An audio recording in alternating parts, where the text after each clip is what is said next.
사랑하는 성도 여러분, 지난 시간에는 하나님께서 특별히 귀히 여기시고 사랑하시는 금그릇은 어떠한지 말씀드렸습니다.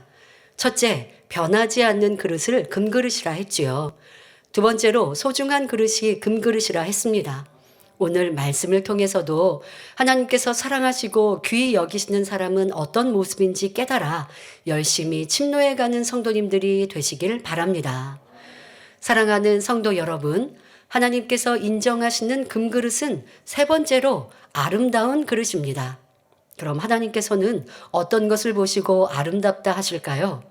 외모가 아름답고 몸매가 좋고 옷을 잘 입어 멋지게 보이고 말주변이 좋아 사람들에게 인기가 많으면 아름답다 하실까요? 그렇지 않지요.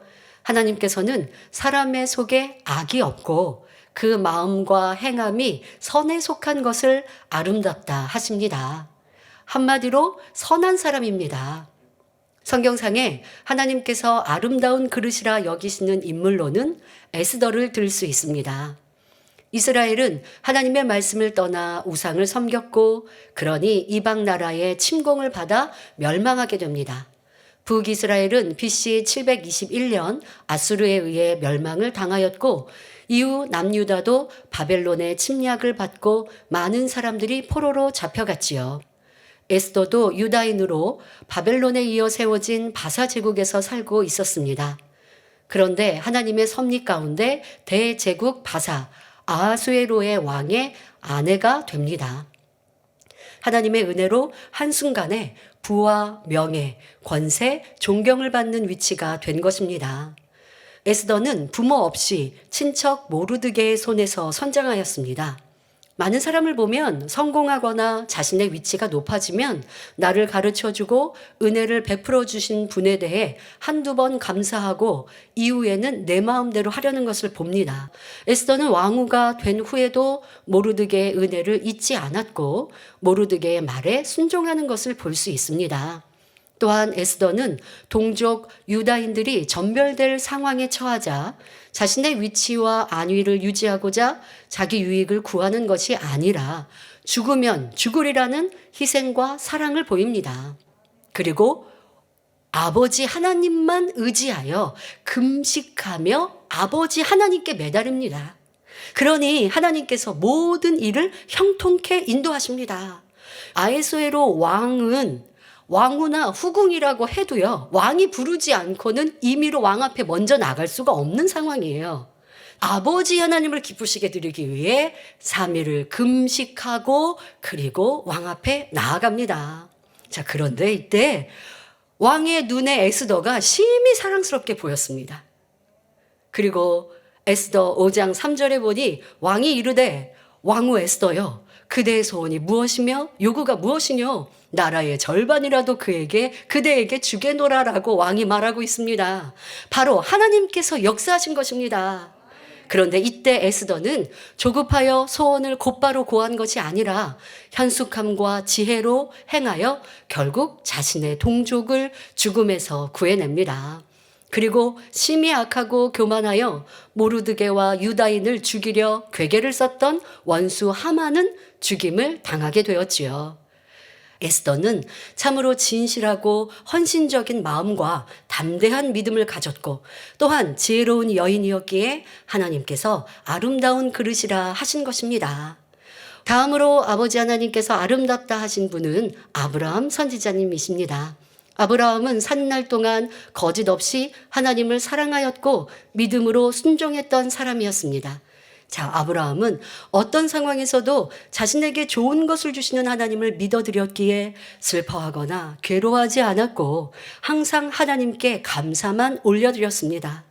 하나님께서는 이런 모습을 보실 때 아름답다 하시며 기뻐하시는 것입니다. 참으로 성령의 9가지 열매와 팔복, 고린도전서 13장의 사랑이 온전히 임했던 선하고 아름다운 사람이었음을 알 수 있습니다. 그러니 하나님은 기뻐하시고 사랑하시어 아브라함을 믿음의 조상으로 세우시고 벗이라 칭해 주신 것입니다. 또한 물질의 축복도 넘치게 주셨고 주변 나라의 왕이라도 아브라함을 함부로 할 수 없는 권세로 세우셨지요. 다음으로 하나님께서 아름답다 하시는 그릇은 욥을 들 수 있습니다. 욥기 1장 1절에 욥은 순전하고 정직하여 하나님을 경외하며 악에서 떠난 자더라 하셨습니다. 하나님께서는 마음이 순전한 사람을 아름답게 보십니다. 하지만 욥기 1장의 욥은 아직 온전하지는 못했습니다. 그러니 하나님은 친히 연단하시어 본성의 죄악까지 발견하여 버리게 하시고 참으로 아름다운 그릇을 만드시는 것을 볼 수 있습니다. 자, 그런데 욥과 같은 연단은 아무에게나 허락하시는 것이 아닙니다. 축복받을 그릇, 연단을 주어도 변개하지 않고 변화될 수 있는 그릇에게 친히 연단하시는 것이지요.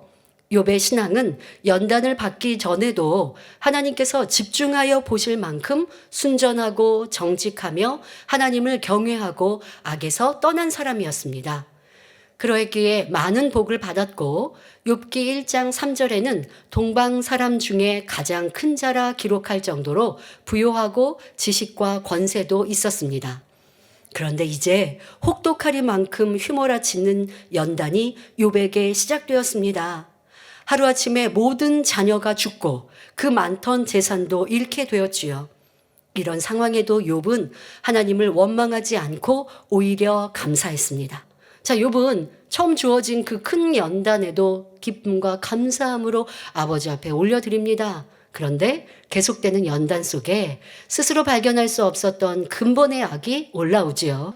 철저히 자신을 발견하고 인정하여 결국 하나님께서 원하시는 성결한 사람으로 나올 수 있었습니다. 다시 말해 마음 중심에 악도 없고 선에 속한 마음을 이루었기에 하나님께서 아름답다고 하시는 금그릇이 된 것입니다. 네 번째로 하나님께서 금그릇이라 하시는 것은 귀한 그릇입니다. 세상에서도 아무나 만들 수 없는 특별한 기술로 만든 그릇이라든지 오래되어 찾아보기 힘든 희귀한 그릇을 귀한 그릇이라 말할 수 있습니다. 하나님께서도 만들기가 쉽지 않고 흔치 않은 그릇을 두고 귀한 그릇이라 말씀하십니다. 귀한 그릇은 한결같이 고유의 품격을 지니고 있습니다. 그러면 하나님께서 귀하게 여기시는 분들은 어떠하셨을까요? 먼저 요셉입니다. 어려운 상황에서도 타협치 않고 오직 정도를 걸음으로 하나님 앞에 당당하게 축복을 받았던 요셉을 들 수 있습니다. 요셉은 형들의 시기 질투로 노예로 팔려갔지만 변함없이 하나님의 계명을 지키는 정도의 길을 걸었지요. 노예에서 죄수로 더 깊은 나락으로 떨어진 것 같아도 원망하지 않으며 하나님을 신뢰하는 믿음을 잃지 않았습니다. 그리고 어떤 상황에서도 성실하였기에 사람들에게 인정을 받을 수 있었습니다.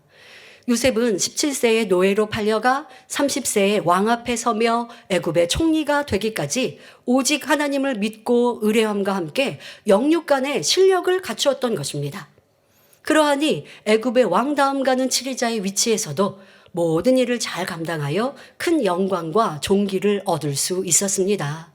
이로 인해 온 가족을 애굽으로 피신시켜 기근에서 구할 수 있었고 이스라엘 민족을 이루는 기틀을 마련할 수 있었지요. 요셉은 참으로 누구도 흉내낼 수 없고 따라갈 수 없는 품격을 가진 사람임을 알 수 있습니다. 다음은 귀한 그릇으로 다니엘을 들 수 있습니다. 다니엘은 학술에 능하였고 하나님께 대한 정한 마음과 총명함으로 하나님으로부터 크신 은총을 입은 자가 되었습니다. 또한 이방 나라의 총리 대신이 되어 많은 사람들로부터 높임을 받았고 왕이라도 다니엘의 믿음의 행함을 보고 하나님을 인정하며 영광을 돌리게 하였습니다. 그럼 다니엘이 하나님께 특별한 사랑과 복을 받은 이유는 무엇일까요? 세상과 타협치 않고 오직 하나님의 뜻대로 순종하는 신앙을 가졌기 때문입니다. 바벨론의 침략으로 이스라엘의 왕족과 귀족 중 뛰어난 소년을 바벨론의 왕궁에 두며 가르치게 할 때 다니엘도 바벨론으로 가게 되었습니다. 왕은 이 소년들에게 좋은 음식과 포도주를 공급하도록 하였습니다. 하지만 이때 다니엘서 1장 8절에 다니엘은 뜻을 정하여 왕의 진미와 그의 마시는 포도주로 자기를 더럽히지 아니하리라 하고 자기를 더럽히지 않게 하기를 환관장에게 구하니 했습니다. 혹여 율법에 금하신 부정한 음식이 있을까 생각하며 채식과 물을 달라 부탁합니다. 하나님께서 다니엘과 새 친구의 믿음과 행함을 얼마나 대견하게 보셨겠습니까? 그러니 다니엘서 1장 15절부터 16절에 열흘 후에 그들의 얼굴이 더욱 아름답고 살이 더욱 윤택하여 왕의 진미를 먹는 모든 소년보다 나아 보인지라. 이러므로 감독하는 자가 그들에게 분정된 진미와 마실 포도주를 제하고 채식을 주니라 했습니다. 또한 하나님께서는 이런 믿음의 행함을 기뻐하시니 다니엘과 다니엘 세 친구를 축복하십니다. 하나님께서는 요셉과 다니엘을 귀하다 하셨는데요. 이들은 한결같이 보통 사람에게서는 쉽게 찾아보기 힘든 정신, 곧 정직, 진실, 무죄하고 깨끗함, 신실함, 믿음직스럽고 착실함, 정도, 정한 마음, 고든 절개, 바른 신앙을 가지고 있어서 그에 따른 품격과 품위가 나타났던 것을 볼 수 있었습니다. 이런 것을 아무에게서나 쉽게 찾을 수 없기에 하나님께서는 이런 분들을 귀하게 여기시고 이 땅에서도 품격과 그 품위에 따른 영광과 존귀를 얻게 해 주신 것입니다. 나의 고집과 불순종, 게으름과 나태함을 버리고 아멘과 예로 따라가면 누구에게나 은혜와 능력이 임하여 멋지고 아름다운 그릇으로 만들어집니다. 베드로전서 1장 7절에 너희 믿음의 시련이 불로 연단하여도 없어질 금보다 더 귀하여 예수 그리스도에 나타나실 때에 칭찬과 영광과 존귀를 얻게 하려 함이라 하셨습니다. 그러니 우리는 주어진 연단을 기쁨과 감사로 잘 받아 깨끗한 그릇, 하나님이 원하시는 그릇으로 나와야 하겠습니다. 그리하여 변하지 않는 그릇, 소중한 그릇, 아름다운 그릇, 귀한 그릇으로 만들어져서 하나님의 나라를 창대히 이루는 도구로 사용되며 훗날 영원한 천국 새 예루살렘에서 해와 같이 빛나는 금그릇이 되시길 주님의 이름으로 축원합니다.